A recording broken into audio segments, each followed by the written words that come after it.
ప్రధానమంత్రి మోదీ జనవరి 19న తెలంగాణకు వచ్చి 7,000 కోట్ల ప్రాజెక్టులు ప్రారంభాలు లేదా పునాది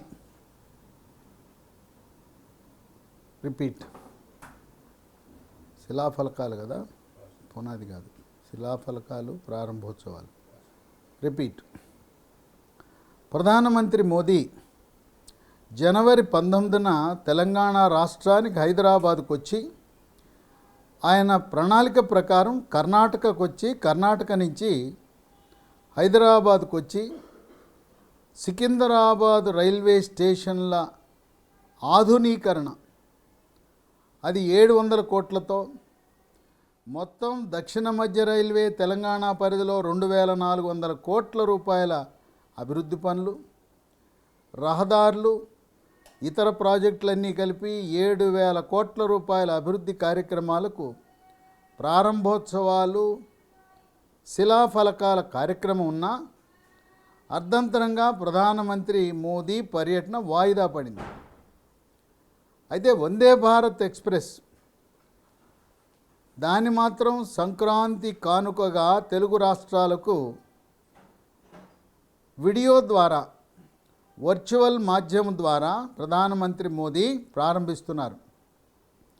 మొదట్లో తెలంగాణ నుంచి హైదరాబాద్ నుంచి విజయవాడ వరకు మాత్రమే అనుకున్న వందే భారత్ రైల్ విశాఖపట్నం వరకు పొడిగించడం ఇరు రాష్ట్రాల తెలుగు ప్రజలు ఎంతో హర్షిస్తున్నారు. ఆయన యొక్క పర్యటన వాయిదా వేయటానికి గల కారణాలు ఏంటి అని అన్వేషిస్తే 16, 17 జాతీయ కార్యవర్గ సమావేశాలు ఉన్నాయి. ఆ సమావేశాలు అయిన తరువాత నెలాఖరుకు పార్లమెంటు సమావేశాలు, బడ్జెట్ సమావేశాలు ప్రారంభమవుతున్నాయి. బడ్జెట్ని ఫిబ్రవరి 1వ తారీఖున నిర్మలా సీతారామన్ ప్రవేశపెట్టబోతా ఉంది. బడ్జెట్ మీద ఒక దృష్టి పెట్టడం, ఎందుకంటే ఈ సంవత్సరం చాలా కీలకమైంది. ఈ సంవత్సరంలో ప్రతిపాదించబోతున్న పథకాలు 2024 పార్లమెంటు ఎన్నికల్ని ప్రభావితం చేస్తాయి.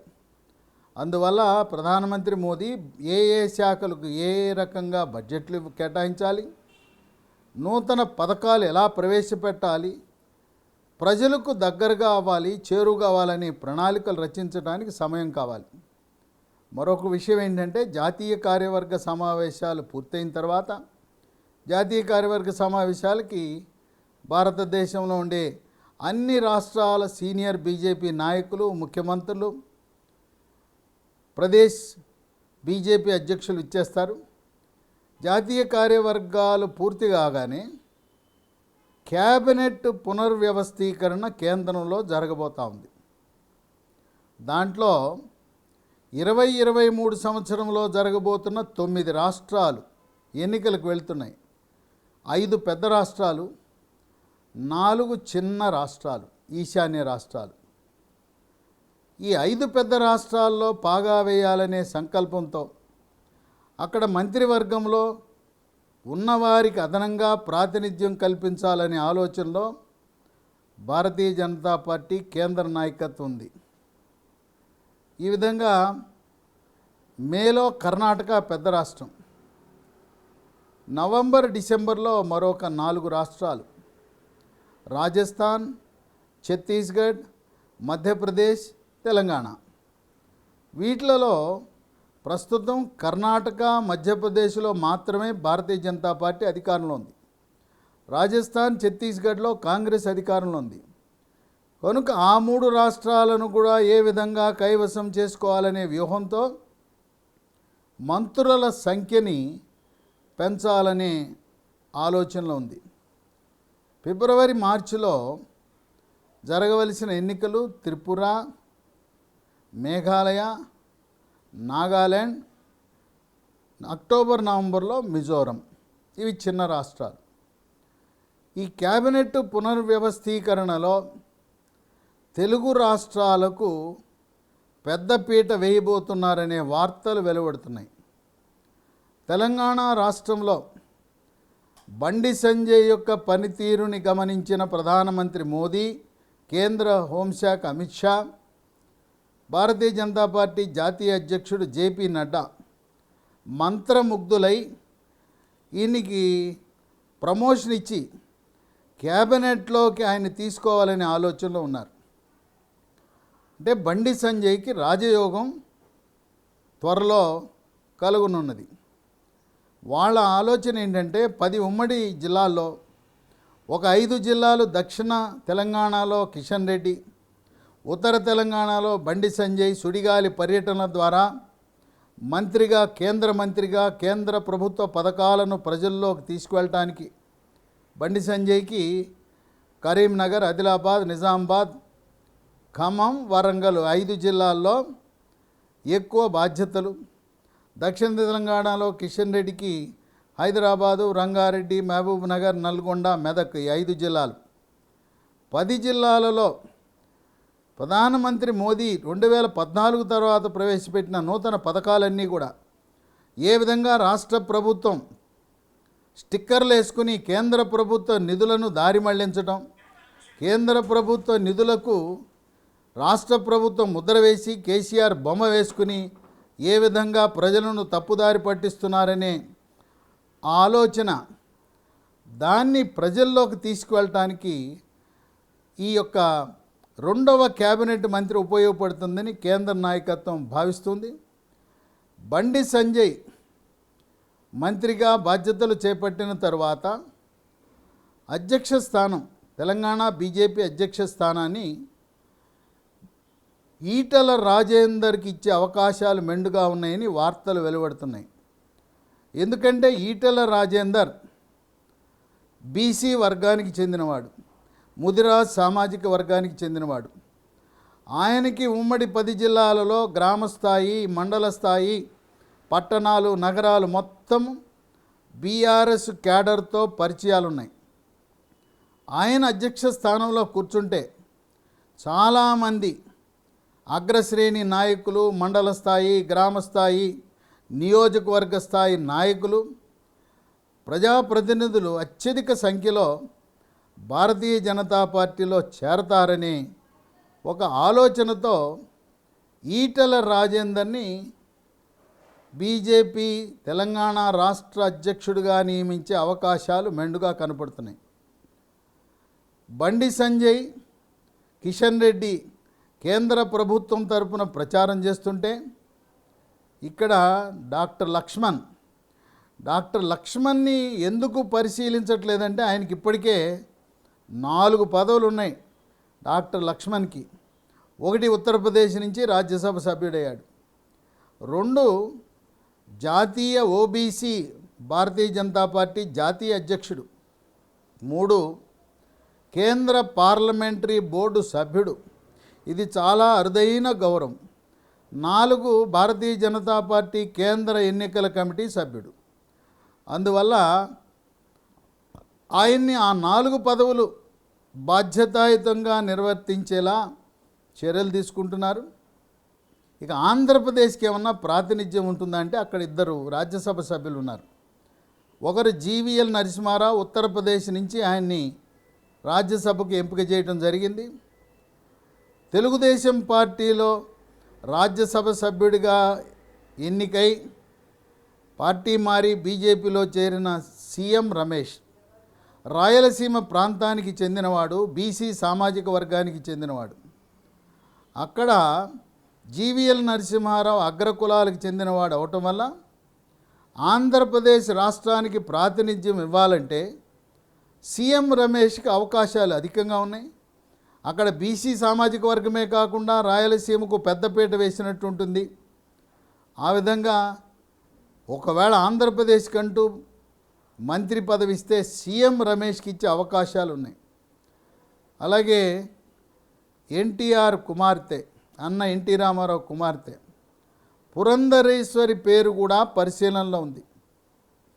ఆమె యూపీఏ ప్రభుత్వంలో కేంద్ర మంత్రిగా, మానవ వనరుల శాఖ మంత్రిగా ఎటువంటి వివాదాలు లేకుండా నీతిగా, నిజాయితీగా, సమర్థవంతంగా ఆ మంత్రిత్వ శాఖను నిర్వహించడం జరిగింది.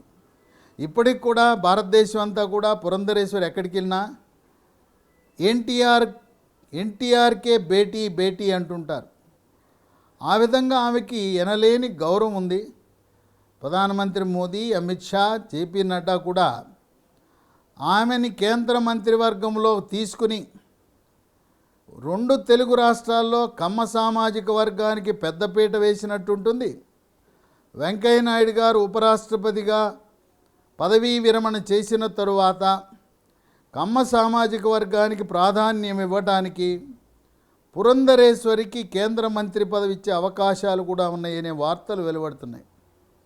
ఇదిలా ఉంటే గుజరాత్లో చాలా కీలక పాత్ర పోషించి 156 సీట్లు గెలవడానికి చరిత్ర సృష్టించడానికి కారణం గుజరాత్ బీజేపీ రాష్ట్ర అధ్యక్షుడు, లోక్సభ సభ్యుడు సిఆర్ పాటిల్. ఆ సిఆర్ పాటిల్ని కేంద్ర మంత్రివర్గంలో తీసుకునే అవకాశాలు కనపడుతున్నాయి. ఇప్పటికే బీహార్లో జేడీయూ, పంజాబ్లో అకాలీదళ్, మహారాష్ట్రలో శివసేన ఆ పార్టీలకు చెందిన మంత్రులు రాజీనామా చేయటం వల్ల కొన్ని ఖాళీలు వచ్చినాయి.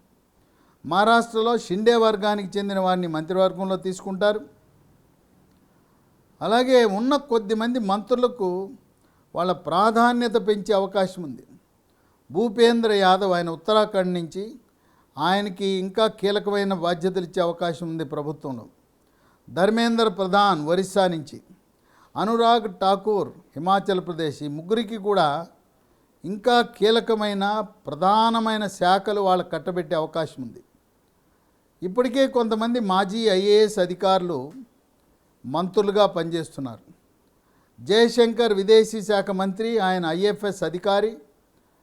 వీరి తండ్రి కూడా విదేశీ వ్యవహారాల కార్యదర్శిగా పనిచేసి పదవీ విరమణ చేశారు. జయశంకర్ కూడా ఐఎఫ్ఎస్ అధికారి. అశ్విని వైష్ణవ్ రైల్వే శాఖ, ఇన్ఫర్మేషన్ టెక్నాలజీ శాఖ చాలా సమర్థవంతంగా నిర్వహిస్తున్నారు. ఆయన కూడా రిటైర్డ్ ఐఏఎస్ అధికారి. హర్దీప్ సింగ్ పూరి పట్టణాభివృద్ధి శాఖని ఎంతో సమర్థవంతంగా నిర్వహిస్తున్నారు. ఆ విధంగా మాజీ ఐఏఎస్లు, మాజీ ఐపీఎస్లు, మాజీ ఐఎఫ్ఎస్లకు కేంద్ర మంత్రివర్గంలో స్థానం లభించే అవకాశాలు చాలా మెండుగా ఉన్నాయి. మధ్యప్రదేశ్లో ఆసక్తికరమైన పరిణామాలు కేబినెట్ పునర్వ్యవస్థీకరణలో జరగవచ్చు అంటున్నారు. ఎంతో కాలంగా ఉన్న శివరాజ్ సింగ్ చౌహాన్ని కేంద్ర కేబినెట్లో తీసుకుని, యువకుడు, కాంగ్రెస్ పార్టీతో ఎంతో సన్నిహితంగా ఉంటూ కాంగ్రెస్లో పరిచయాలు అధికంగా ఉన్న జ్యోతిరాదిత్య సింధియాని మధ్యప్రదేశ్ ముఖ్యమంత్రిగా నియమిస్తే ఎలా ఉంటుందనే ఆలోచన కేంద్ర నాయకత్వం ఆలోచిస్తుందని వార్తలు, ఊహాగానాలు వెలువడుతున్నాయి.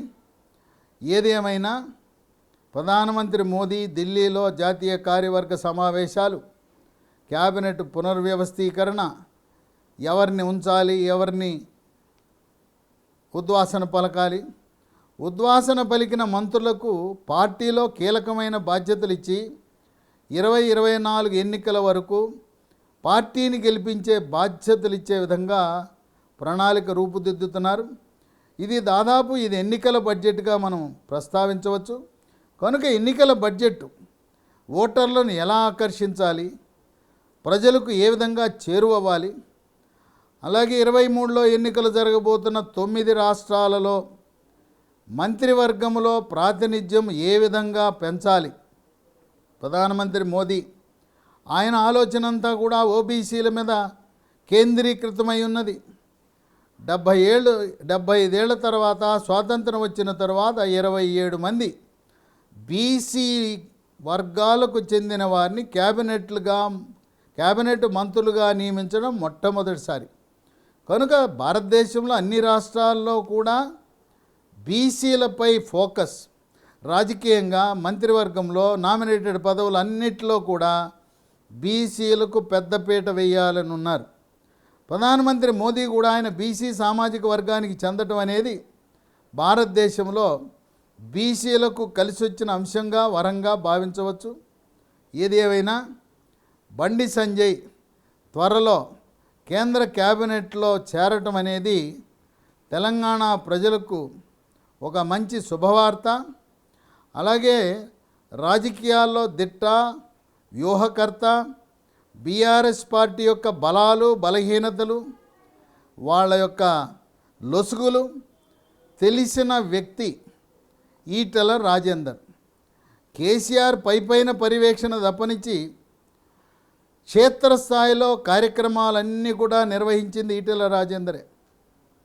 సాగర్ హారం, మిలియన్ మార్చ్, సకల జనుల సమ్మె, ప్రణాళిక అమలు, వ్యూహరచన, జన సమీకరణ, ఈ పెద్ద ఉద్యమాలన్నీ కూడా ప్రణాళిక రచించింది, పర్యవేక్షించింది, అమలు చేసింది ఈటెల రాజేందర్.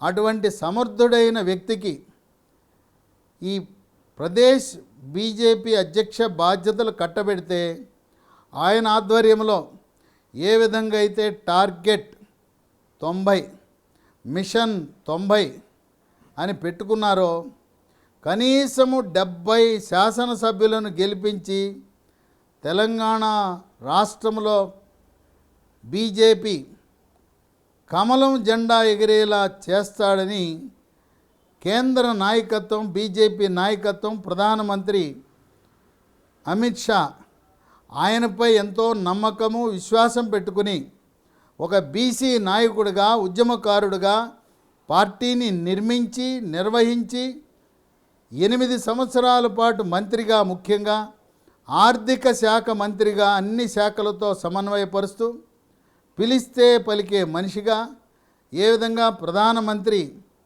జనములో జనసామాన్యుల్లా ఉంటాడో ఈటెల రాజేందర్ కూడా అహం లేకుండా పిలిస్తే పలికే రాజేందర్గా ఆయన పేరు బీజేపీ రాష్ట్ర అధ్యక్షుడిగా పరిశీలిస్తున్నట్టు ఊహాగానాలున్నాయి. వేచి చూద్దాం. ఈ కేబినెట్ పునర్వ్యవస్థీకరణ జరగటం ద్వారా పార్టీ ఏ విధంగా ప్రక్షాళన, పునర్వ్యవస్థీకరణ తెలంగాణలో జరుగుతుంది, రాబోయే కాలమే నిర్ణయిస్తుంది.